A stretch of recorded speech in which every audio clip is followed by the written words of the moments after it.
Cambridge Union today. We are delighted to welcome Dr. Vladimir Yakunin to speak. Dr. Yakunin entered politics as the first secretary of the Soviet diplomatic mission to the United Nations in 1988.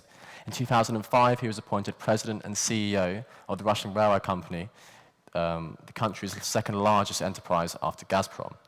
He has also been an ally of President Vladimir Putin, owning neighbouring dachas and frequently being pictured together.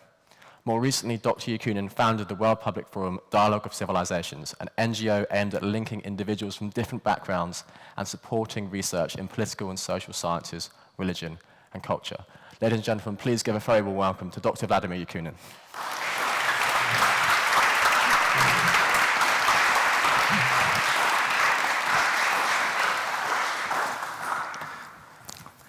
Hello, ladies and gentlemen. It is my privilege that I don't know what he told about me. So I don't know what was the introduction, and I will find out it during the course of our conversation, answers and questions. Nevertheless, I would like to extend my gratitude for this invitation, but start I would like with condolences. I'm sorry to say, lately, London came through a very disastrous fire, and I suppose it is already not the first time that people are suffering casualties, so my condolences with that. Being Russian, I can tell you that we feel very close, this kind of things to ourselves, because Russia, as you know, came through many wars, came through many casualties, and it is still with us. Sometimes it is not that well understood in the West, but this is true. Because I have been given only, like 5-something minutes for a small introduction, so I'm not going to introduce anything, but I suppose this is absolutely clear that the world is coming through unbelievable tectonic changes nowadays. And it is so unstable that nobody can dare to say what will happen even in, say, 10 years, needless to say, about, 100 years. Today I saw a beautiful photo at the Union's premises with a well-known classic of economy, Mr. Keynes. I never learned that he was graduate of this university. But in his article, written in 1930, he stated that the article name was "What will be the economic possibilities for our grandchildren?" And he stated that in 100 years, the society, the people, will work only 3 hours per day, 15 hours per week. People stop fighting for survival. And the possession with the money will be considered as semi-criminal disease, and that was written in 1930. Nowadays you see that the world is not that clean, the world is more difficult and complex than it is. And you, of course, being younger generation, you always hearing a lot of words from politicians, for example, that the future belongs to you. But I should confess that my generation is, figuratively speaking, stepping down and giving to your hands the future, which is not that simple, the future full of controversies, but of course the future with a lot of possibilities. It is always like that. We possibly will talk today about Russia. We will talk about changes in the world of politics and economy. But major thing which brings me here is that I'm lecturing in many different countries, universities, and I am fresh from Beijing, for example. And I should say that it doesn't matter where you are meeting young people. The concerns more or less all the same. People thinking about future, people thinking about fate, people thinking about the possibilities. I hope and I think that you, the students of this reputable high school, has tremendous opportunities for self-development and achieving the highest possible levels. With this, possibly, I am going to finish with my introduction with one final remark. We are living in the world where, to my mind, the most essential value, that is the value and possibility to listen to each other. Different does not mean enemy. And when our diplomats, when our politicians, they're starting to behave like your fighters on the street, that is the end of diplomacy or end of the policy, practical policy. Dialogue, ability, and possibility to understand the position of the other, maybe not agree with this position, but at least to try to understand what is the motive, that is the most essential element in any political processes. Being the head of the Department of State Governance, I can assure you, we are facing the same problems back in Russia. And I don't know if anybody followed, the latest free discussion of the president with the interview, but what it is essential, again, an attempt to understand the others. And that is my final words. I'm ready to answer your questions if you have any.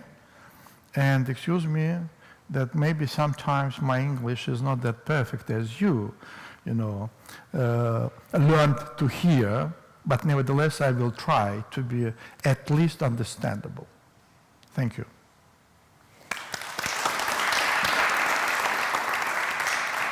You might like to come sit down. Okay.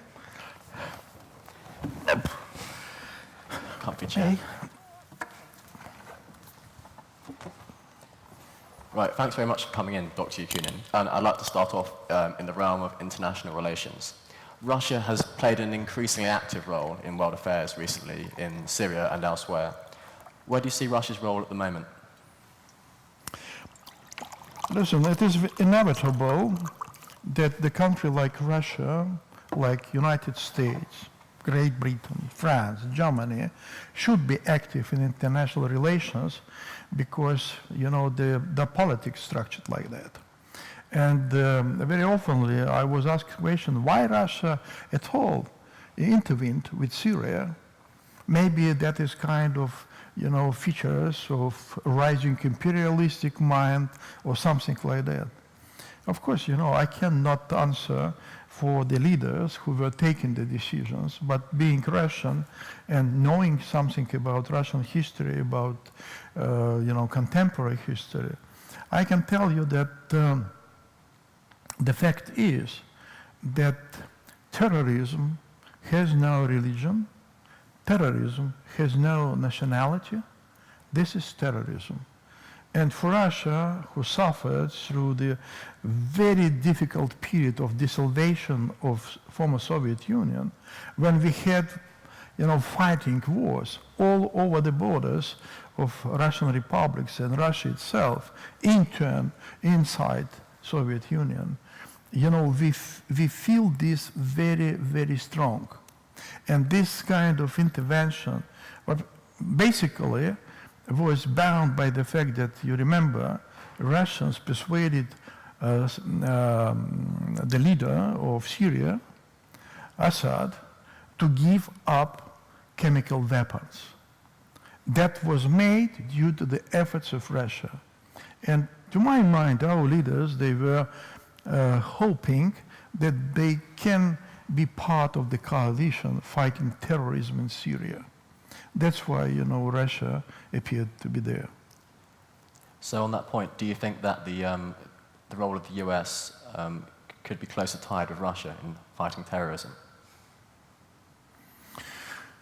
Listen, this is a question for both sides. But I am positive only the united, not even military forces, because terrorism cannot be fought only by military power. That is the climate in the society. That is understanding that, as I said, terrorism has no religion, has no citizenship. And of course, I suppose, we were seeking more cooperation, between countries. I cannot say Russia is a perfect country or the decision-making process is the best, but nevertheless, I suppose Russia was very sincere when saying we would like to be the part of international forces to fight terrorism. And one of the vehicles for fighting terrorism is through the United Nations, and Russia has increasingly wielded its veto a lot on the UN Security Council. Do you think the UN is fit for purpose, or is it even useful for Russia? Listen, we should define the terrorism which is internationally acknowledged as terrorism. For example, this is Islamic State, which is prohibited in Russia, and it is considered to be a terrorist organization all over the world. But when we are talking about sovereign country, whether it is Syria, whether I like Assad or not, this is sovereign country, member of the United Nations. And it is not appropriate when just one side or one organization outside United Nations is taking decision, those are bad guys, those are good guys. And that is the position which force sometimes Russia to take this position, sometimes alone, sometimes not alone. And that is the status quo after the World War II. But I am absolutely positive to say that Russia never protected terrorism. What we observe now in different parts of the world, when, say, we observe what is going on in Libya, I was there several times, can answer, what is going on in Iraq, what is going with the ISIS in Syria, that is tremendously dangerous. Afghanistan, this is tremendously dangerous. And if somebody thinks that, listen, I am too far, I am behind the ocean, it will not, hurt me, it is not. It is not true. Terrorism is spreading like a cancer. We should fight terrorism, but we should not take the advantage, to say we are so powerful, so we can dictate any country what should be the policy of this country, who should be the leader of the party of the country. If the person is elected, that is democracy. If he is forcefully, pushed out of that with the usage of foreign forces, that is not democracy to my mind. Are you alluding to Ukraine and Crimea there? That is also referring to Ukraine. Maybe it is difficult to understand, but Ukraine actually never was a separate state, sovereign state, only a very short period of time after the revolution, 1917. And that was always considered as part of big empire, Russian Empire. The culture is the same, the faith is the same, language, of course, with some deviations, dialects is the same, history is the same. And I well remember the start of these events, and I was shocked what was going on there. I'm even more shocked now when the mother of one of my young employees, when I was working with RG there, and this young employee, the lady, was constantly sending money to her mother, to Ukraine. The situation was very difficult there. And one day she came to me all in tears, stating that, her mother said, listen, I don't want to talk to occupant, to her daughter. That is not normal. But you are correct. This is also a very, very difficult situation, and there is no straightforward decision about that. So do you think the people of Ukraine should be allowed to self-determine, and if so, split from Russia and move towards a more European future? Listen, I suppose that choice between European Union or, further collaboration with Russia was artificially created. The problem was not in that. And now, objectively, considering what's going on in Ukraine, we see dreadful decline in economy, dreadful decline in social order, dreadful decline in all features of the human life. You know, I suppose not European Union, no Ukrainians, no Russians were seeking that kind of settlement of the crisis in Ukraine. And even more, I suppose that we have a very good example of Georgia, where the relations between Georgia and Russia were also very, very difficult at the time. Nowadays, there is no actual problems. Why? Mr. Saakashvili, the lover of Thai eating, you know, he is not there. So sometimes, you know, that is some political force, political institute, which force the people to behave in some way. Some people would say that's also the case in Crimea, where a referendum overwhelmingly supported the Russian annexation by something like 98%. Do you think that was done with coercion or not?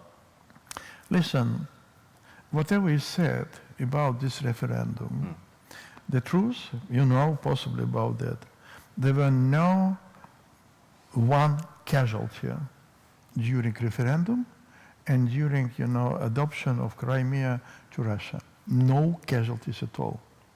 It is fact, and this is acknowledged by the foreign experts, that vast majority of Crimea's population wanted to, you know, to come back to Russia. And it will never, to my mind, it would never occur if not the situation in Ukraine itself. People were terrified and people were afraid. One of the first acts which was adopted after a new administration established in Kiev, there was a law prohibiting Russian language. And the vast majority of the population in Crimea, they were Russian language speaking people. And so that added this tension and that resistance on the part of the people from Ukraine, from Crimea, excuse me. Yeah. So as a result of Russia's annexation of Crimea, the US State Department issued some sanctions on various prominent Russians, including yourself. How did these sanctions affect you personally? Listen, firstly, I was joking, to tell the truth, because I was one of the five first to be sanctioned. And because I never learned what was the cause of the sanctions, because I never had anything to do, neither with the policy of Ukraine or, you know, Crimea referendum, you know, it was funny for me. Because at that time I was head of biggest railway company, and we were collaborating with Ukrainian railways very goodly. Besides, I was the head of the International Union of Railways worldwide, American Railways included. And so for me it was kind of a joke. But when, you know, the sanctions were continued and new sectors of economy were included, new people started to be included, that was not funny at all already, because that created real problems in communications. Besides my today's position as the chairman of the DOC Research Institute, I am also co-chairman of Franco-Russian Dialogue. Can you believe? Businessmen from France were addressing to me Russian, asking for help with their own banks, because French business cannot transfer money to their subsidiary in Russia because of the sanctions. And even more, this is also funny, you know, I'm sanctioned by America and I'm sanctioned by Australia. As you see, I'm not sanctioned by Europe. But you won't believe. Anytime I'm crossing the border of EU, the custom guy or, you know, frontier guard should call special telephone to inform somebody in Brussels that this Mr. Yakunin is crossing the border of European Union. Point. So, as you see, It is not, somehow facilitating the free traveling, and it is not facilitating good mood when you cannot open the account in the bank. So I need to carry with me a lot of cash, not now. You mentioned your point as president of the Russian Railways, and I'd like to move on to your experience in business. Given your extensive experience in business, not only in Russia, but around the world, how do you find the different cultures of Russian business and also business in other countries? Listen, it is also being influenced by culture. You are coming to Beijing, you should be aware you are in China. You are going to Russia, be aware you are in Russia. You're going to the West, be aware you are in particular country in the West. It is always like that.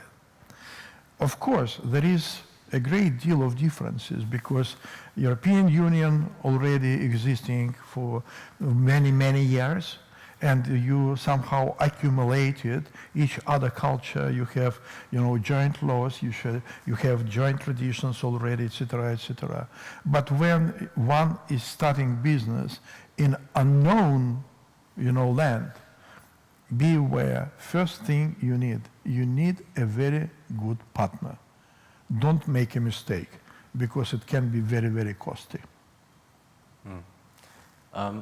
So you've also done business within the Soviet Union, but also the Russian Federation. What do you think are the main differences or the main changes you've seen between the Soviet Union and the Russian Federation in terms of business? Yeah, I remember first TV channel discussion between a representative of the Soviet Union community and American community, and there was a question on the American side. Tell me what it is about sex in the Soviet Union. And a very reputable lady from the Soviet Union answered, we do not have sex. So, from this point of view, the difference in understanding, in the Soviet Union, actually, you had some kind of economic occupation. It was not business, because there were no free market and there were no private assets. So nobody was thinking about profit as here, in accordance with theory, we are thinking what is the major target of any business, to create profit, pay taxes, but create profit. In the Soviet Union, it was omitted. It was not like that. But talking about, the economic cooperation between the Soviet Union and, say, Western countries, Soviet Union was always considered the most reliable economic partner in the world. That is true, because that was specific of the organization. Nowadays, I can say that, of course, we started to do business in 1991, and there was a joke describing the earlier business in Russia. Two Russians met with each other, and one is saying, listen, I would like to sell a wagon of sugar. The other said, listen, I would like to buy a wagon of sugar. So they decided to meet in the evening. One ran to find sugar, the other to find money. That was reflection of the business, early business in Russia. You're also president and founder of the non-profit Dialogue of Civilisations, a charity that promotes international diplomacy and people coming together. Why did you found it, and what do you hope to achieve? In this audience, there is one guy who considers that, I'm too idealistic to my age. But I don't think this is idealistic. I suppose this is very, very pragmatic, because our target is to promote the idea of necessity, inevitability of the discussion, of the dialogue. Otherwise, world cannot sustain. Inevitability of finding the ways to bridge the differences. That is the major of Dialogue of Civilization Research Institute. We are doing that for 15 years, by the way. Never, enjoyed any penny from the state budget, despite all the publications, I know for sure. And nowadays, just recently, possibly you don't know, but there is a special forum of think tanks, T20 before G20, when the leaders of 20 countries are getting together. And I was very much surprised when suddenly think tanks from the West, from the United States, started to use language of dialogue of civilization. They started to talk about values, and they started to talk about inevitability of the changing of the economic model. The existing neoliberal model actually ceased to exist. It is not my opinion. You can read it in Financial Times articles, but this is true. And that was our target, to promote the ideas of dialogue, to promote the ideas of diversity of civilizations, and to promote the ideas that you cannot demand that all the people behave like the soldiers in the regiment. It will never be acquired. So when you say diversity of civilizations, what do you mean by that? Yeah, this is a good question, because now there are many interpretations. One can say, listen, all mankind, that is civilization of Earth. In our interpretation, civilization, that is big, sustainable group of people, united by the joint history, language, culture, and basically religion.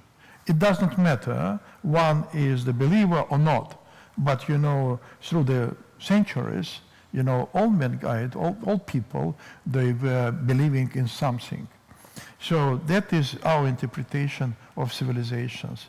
And Professor Huntington, in his well-known book published 20 years ago, he named Russian Orthodox civilization, he named Chinese civilization, Latin American civilization, Anglo-Saxon civilization, etc. So that is our understanding of civilizations. So what do you think with reference to that, what do you think the solution is to the current migration issues within Europe and also around the world as people of different cultures move, assimilate and integrate, or maybe not integrate? Listen, I never was shy to introduce our ideas, and we considered that the policy of so-called multiculturalism, possibly you've heard that term, was wrong.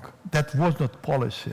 That was abstaining from any management of a very difficult process of integration, representatives of one civilization into the other civilization. And what we observe now in Paris, you have enclave where people don't speak French. I suppose you can find such places in London either. And now that Mrs. Merkel, Chancellor of Germany, and when he was president, Mr. Sarkozy, they acknowledged that multiculturalism as the policy failed. And I insist, it failed because it was not policy.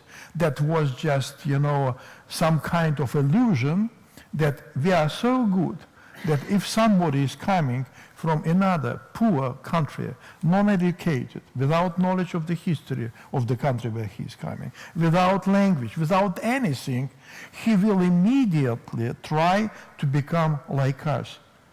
No, that should be a process of integration. When the hosting people, they are inviting the newcomers to become the members of the society, to work for the future of the country where migrants came. Not just, consider themselves like some ousted people, which we observe many times. So do you think President Donald Trump is right with his Muslim ban and his wider immigration policy? Before me, you had Sandros here, and I suppose he talked at length about Mr. Trump. I hardly it's hardly possible that I can add anything to his portrait. But one thing, it was 6 months before his election when I was asked by American TV in a very humoristic way about Trump. And I said, don't simplify this phenomena. This is not just person, that is phenomena, reflecting some very serious internal processes in American society. And now we see that it is not only in America. You know, nationalism, a very blunt nationalism, which was introduced by Mr. Trump, is not finding great support here, for example. But don't forget that he was elected president. What does it mean? It means that quite a proportion of American society considered that he is feeling, he is telling, and he is doing what I am, simple American, think it is correct. Just one example. Do you know that nowadays, at the length of 20 years, in the United States, there is only one segment of population whose life period is declining. Do you know? That is white males of the medium class. That is not my information. That is information from the United States of America. This is just a reflection that we should not oversimplify Trump. Then we can get even more problems with the person and with the institution. And of course, I suppose the friction which occurred between Trump, America, and EU will have a very serious impact on the entire world. Do you think Russia interfered in the election of President Trump, or is it all scare stories? Inevitably, yes. But when I am saying yes, what I mean? You know, any country is interested what will happen in neighbor country. You know, consider America is a leader of a Western world. Every country from Saudi Arabia, who were paying money, as you know, to some funds of the candidates, and you know, even smallest country in Africa, needless to say Russia, of course, were very much concerned what would be the outcome of the election. And imagine, there are two candidates, one very energetic lady who is, you know, saying extremely unpolite, non-political, rude words about Russia, about Russians, about Russian leadership, stating we should force Russia, etc. And the other, you know, very energetic male who is saying, listen, I consider it would be better for the world, you know, if we find some kind of equilibrium in relation with Russia. Judge, you know, on the level of ranks and files, who was more attractive? And that is the fact. Whatever is said about cyber intervention, you know, I am not cyber engineer. I am not a scientist. I know something about this field. And I can tell you that when we never used the word cyber, when we did not know the words information technology, special services already attempted to penetrate any information system of each other. They are being paid for that. From this perspective, nothing changed below the moon. But I never believe that Russia possesses such kind of resources, knowledge, and power to, you know, to control all the political processes all over the world. Final. It was the Russians who were controlling telephone of Chancellor Merkel. Okay, thank you very much. And on that, I'd like to open it up to questions from the audience. So if you'd like to put your hand up if you want to answer a question, and wait for one of the stewards to bring you a mic. Yes, over there. Dr. Yakunin, thank you very much for coming to Cambridge. I understand the World Public Forum tries to bring together different civilizations and ease the tensions that we are seeing at the moment. And I very much appreciate the talk of values that you introduced into that discourse. I was wondering what exactly is the strategy? How exactly can we imagine such a common understanding of values? How can we define common interests that make it possible for different civilizations to live together? Thank you for your question, a very important question. And just very small introduction. Maybe it is a little bit humble. We did not finish the research. But, you know, all people, black, white, you know, yellow, whatever, from Asia, from Europe, all of those people, they came through the history of development. They came through the history of being part of ecosystem to fight with the nature for survival.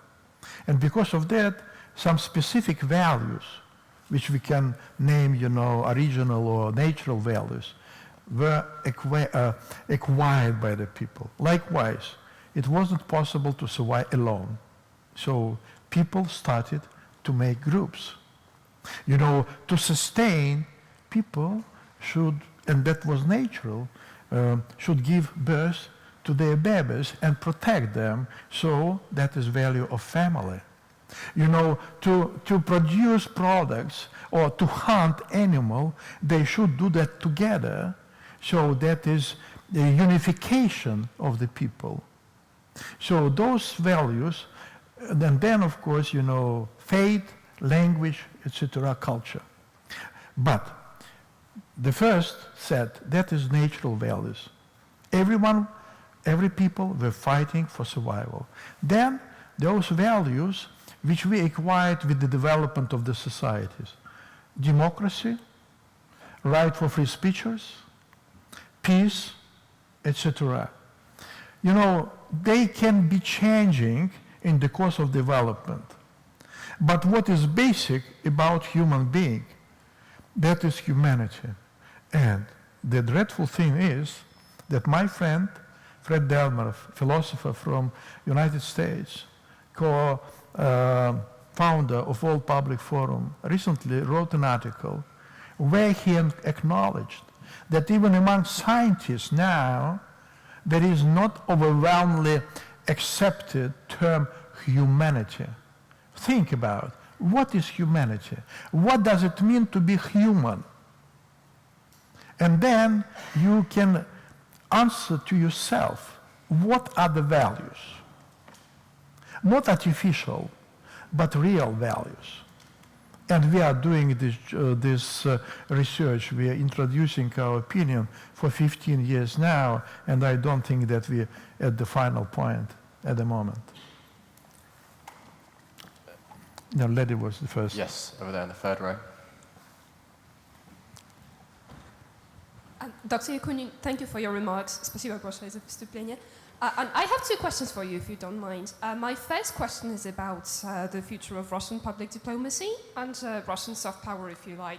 So, in practice, do you think this could draw on this idea of, a dialogue of civilizations? And if so, how effective is it likely to be? And my second question is more about Russia's domestic affairs. Since you mentioned this call-in session with President Putin yesterday, I know that many callers were concerned, expressed concern about living standards in Russia, or dissatisfaction with the quality of life. So, as someone who is close to President Putin, I wanted to ask you, how aware do you think the current administration is of these concerns, and how could they be addressed? You mean in Russia? Yes, in Russia. Okay. First answer. Listen, if we were that successful as I wished, or we are wishing, then we would never observe the war in Syria. So I cannot say we were successful in that. But it is inevitable that people should stop at some border, at some age, because otherwise the entire world will be burnt out, and that is not a maison of 25 stores. This is first. And second,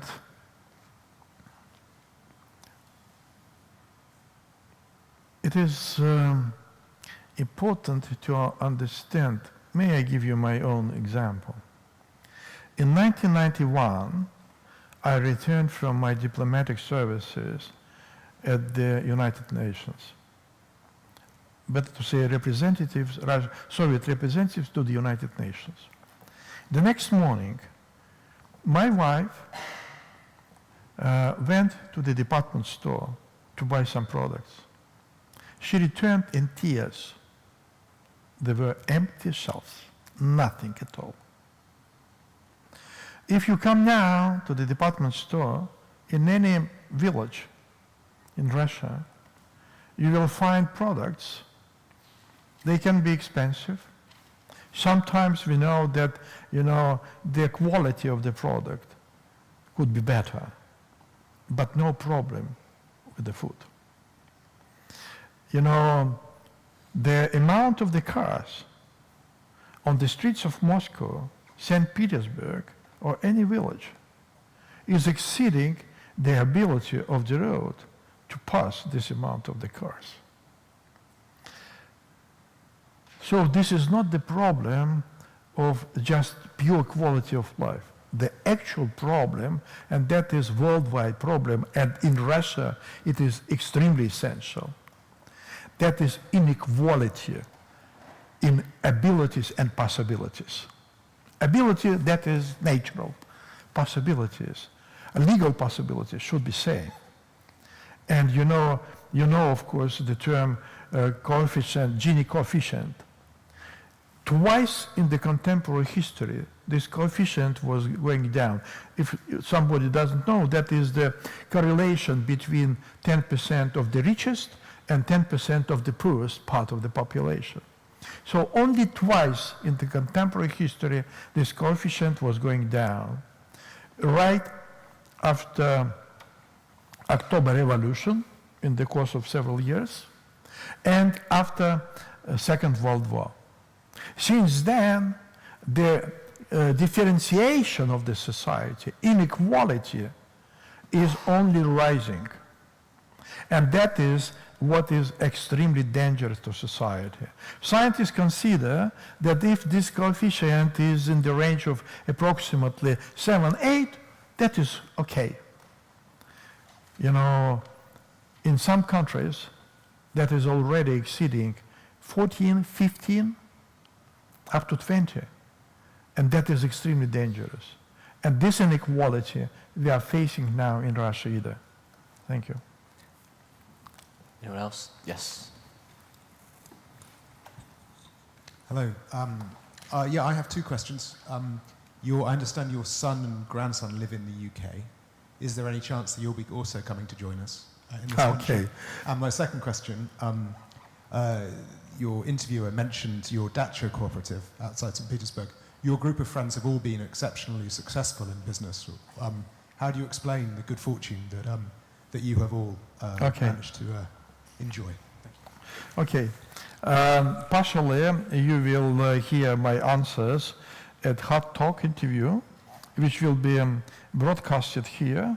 It is already partially introduced in Russia, but it will be broadcasting here starting 30 minutes past midnight on Monday, and then 12:30, 7:30 consequently. So first, it is not only my grandson, that is the family of my son, who settled down in London due to the business considerations. Business demanded expanding, it's always like that. Frankly speaking, I wasn't that happy when I learned that the family of my son was going to leave Russia, to leave St. Petersburg. But I never thought that I can dictate my growing up kids what to do. If they asked me, I always tried to answer the best way I could. But I never prevented them from getting their own targets. And I guess they are successful, and my grandson is also a successful student. The second question. You know, recently I calculated that my civilian part of the activity now ranging more than 22 years. And I started after my return from the United States to St. Petersburg. Our group was a group of scientists, researchers, people who didn't know anything about business, as I answered. There were no business in the Soviet Union. But we appeared to be quite successful. Why? Because of the knowledge, because of the reputation, and because, you know, St. Petersburg, despite the fact of nearly 5 million inhabitants, is a small city in terms of circles, of course. And, you know, we were known. We had contacts. And, you know, I remember once then mayor sent to my office future head of newly created tax system of Russian Federation. He sent him to me because at that time I was experienced businessman with the experience of 1.5 years. Can you imagine? I was experienced, considered to give advice to the head of tax office in St. Petersburg. So we were successful. We made money, we paid taxes. Then I was working through all my life, I was working hard. My son started doing business when he was under 20. Sometimes he spent night at his table at a small office to become, again, successful. As far as dacha is concerned, firstly, I sold the house, just for the record, because that was the idea before second contract I should sign. I did not know whether the contract will be prolonged or not. And I needed to move somewhere. So it was idea to create semi-personal, semi-official residency where I could work and where I could, figuratively speaking, sleep. So, and the idea to go there was brought to me one very rich, reputable person in Moscow who bought some land in the rural area, 2.5 hours from Moscow, by the way, dreadful, absolutely. 2.5 in the morning, you know, unbelievable. And he invited people whom he knew to settle down at these premises. He was giving the land free of charge. Just please construct something, sit here, be my neighbors. That was the idea at that time. You know, I was very well paid CEO of state-owned company. Lowest payment among my colleagues, by the way. Lowest.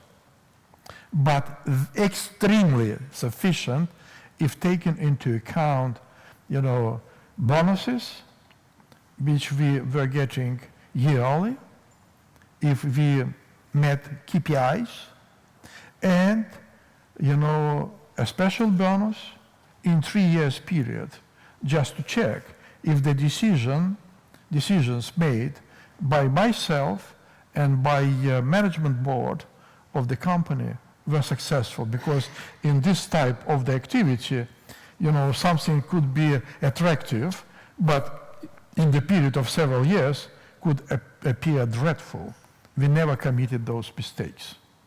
So I had enough funds to construct this maison. And you haven't answered if you will come and move to be here with your grandchildren. Oh, I'm sorry. Listen, I'm too Russian and possibly too adult to change the culture, to change friends, to change, streets, which I like. No. I'm frequently visiting, London because, I'm seeking to see my son, my granddaughter, my grandson, but, I don't think that I can settle down anywhere but Russia. Okay, time for 2 more quick questions. Yes, at the back there.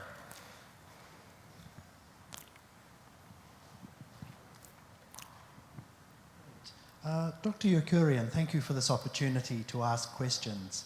Russia has vast potential in the Arctic and in Asia Pacific. What do you envisage as the future developments there and the Russian relationship with China in particular? Yeah, that is a very serious question, sir. And legally, there are borders in Arctic. And so-called North Way belong to Russia. Having in mind, which I actually, judging by the temperature today in Cambridge, I am not a fascinated believer into warming up of the climate. But nevertheless, scientists getting, results showing that the average temperature is rising. And that means that the thick ice in this area, in the Arctic, can be less thick or melt at all. And then we will observe absolutely new situation with the transport corridors, routes to deliver goods, and raw materials, oil, gas to be excavated. There are already complex movements on the part not only Chinese, but also Americans, Canadians, etc. I suppose we have rather solid legal basis under the umbrella of the United Nations to cope with these challenges. Because judging by business experience, everything is good when you are in need. But when you need to share just $1 of profit, all the problems started there. And if we are talking about this area, that is extremely, extremely rich area. And, I suppose today it is very good that, we had this Arctic conference in Arkhangelsk, possibly you remember, and that we participated in some forum in the United States of America. That is dialogue, and I fully support it. Okay, time for 1 more question, if anyone has one. Yes, at the back there, gentleman in the glasses. Hi, I was just wondering, as someone who's known Putin for quite a long time, would you say that his personality has changed over time? And if so... Excuse me, be more clear or more loud, I didn't get it. Sorry, can you hear me? Yep. For someone who's known Vladimir Putin for quite a while, over the course of your friendship, would you say that his personality has changed? And if so, in what ways? This is the question. Yes, I know Mr. Putin for quite a time. We both from St. Petersburg, and I met with him when he was deputy mayor. The most essential feature of this gentleman is his persistence. I suppose he was brought up to the top of the political hierarchy of Russia just mainly due to this feature. He was, and he is, extremely reliable in terms of the word given, if you understand what I mean. And he is able to change his view, but as any strong character, it is very difficult to persuade him to change the view he possesses. That is the other side of the story of a strong character. On one side, positive side, reliability, ability to follow the word given, to take decisions, and to lead. On the other side, for such people to change their mind, that is very difficult. I know that it's also some of the feature maybe I have, and I know that is difficult. But I am absolutely positive, I am absolutely sure that whatever is said about this personality, he is actually servicing the people as he understands it. Why I'm saying as he understands this? Only those who do nothing immune from committing mistakes. Two final questions from me. Firstly, on that point, what is Vladimir Putin doing wrong?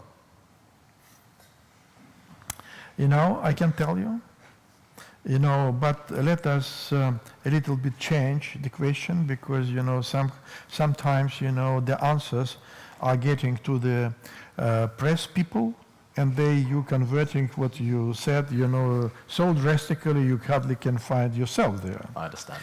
So what I consider is different from my personal opinion, what should be done. Can anybody explain me what is the substance behind the decision to buy United States bonds for the amount of 5.5 billion rubles, dollars at this moment, when American Senate accepting the draft law to impose toughest sanction on Russia? I don't know. Okay, last question. 2017 is the 100th anniversary of the 1917 revolutions in Russia. If you could change one thing about Russia today, what would it be?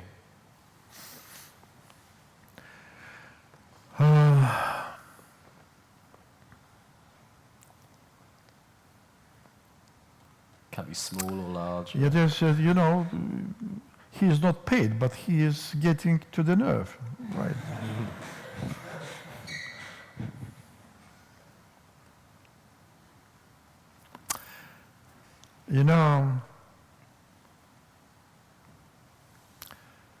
If I could, I would change the mind of the liberal wing of the Russian society at the time. Because you all know the good saying, good wishes paved the road to the hell. And whatever good were the people on the liberal side of the Russian society, Russian Empire at the time, what they committed, giving the way to aggressive minority, created the history of the world through the history of the Soviet Union. And maybe now some politicians should learn from others' mistake. Protecting some values, that was values also. And neglecting the rights of the others, that is exactly suppression. Okay, thank you. Thank you. Dr. Vladimir Yakunin. Stay here, stay here, stay here. Okay, thank you very much.